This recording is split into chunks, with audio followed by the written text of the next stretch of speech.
நீதி தவறாத மனுநீதி சோழன். ஹே குட்டீஸ், ஒரு காலத்துல ரொம்ப ரொம்ப வருஷத்துக்கு முன்னாடி சோழ நாடுன்னு ஒரு பெரிய ராஜ்யம் இறங்குச்சு. அந்த நாட்டை ஆண்ட மன்னரோட பேரு என்ன தெரியுமா?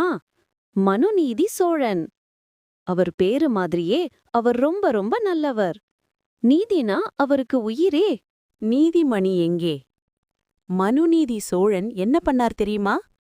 அவருடைய பெரிய அரண்மனையின் வாசல்ல ஒரு நீதிமணியை கட்டி வச்சிருந்தார். அது பெரிய தங்கமணி. சாதாரணமா மணி எதுக்கு இருக்கும்? கோயிலுக்கு போகும்போது அடிப்போம் இல்லையா? ஆனா இந்த மணி ரொம்ப விசேஷமானது. குட்டீஸ், உங்களுக்கு யாராவது அநியாயம் பண்ணா நீங்க போய் அந்த மணியை அடிக்கலாம். யார் அடிச்சாலும் மன்னர் ஓடி வந்து அவங்க கஷ்டத்தை கேட்டு உடனே நியாயம் வழங்குவார். மன்னர் சும்மா சொல்லல, அவரோட மகனே தப்பு பண்ணினாலும் அவருக்கும் தண்டனை உண்டுன்னு சொல்லியிருந்தார். எவ்வளவு பெரிய மன்னர் பாத்தீங்களா?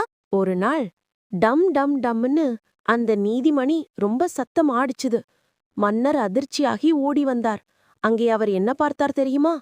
ஆச்சரியமா ஒரு பசுமாடு தன் தலையை தூக்கி மணியை அடிச்சிட்டு இருந்துச்சு.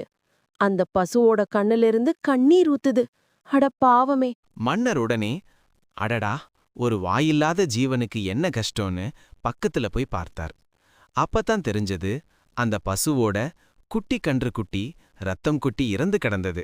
ஐயோ, என் நாட்டுல ஒரு பசு அழுதுட்டே மணியை அடிச்சிருக்குன்னா எவ்ளோ பெரிய அநீதி நடந்திருக்குன்னு மன்னர் பதறிப்போனார். உடனே ஆட்களை விட்டு விசாரிச்சார். அப்போதான் ஒரு அதிர்ச்சியான விஷயம் தெரிஞ்சது. யார் இந்த கன்றை கொன்றது? வேற யாரும் இல்ல, மன்னரின் செல்ல மகன் இளவரசன் வீதிவிடங்கன்தான். வீதிவிடங்கன் தன்னோட பெரிய தேரை வேகமா ஓட்டிட்டு வந்தப்போ தெரியாம அந்த கன்றுக்குட்டி மேல ஏத்திட்டான்.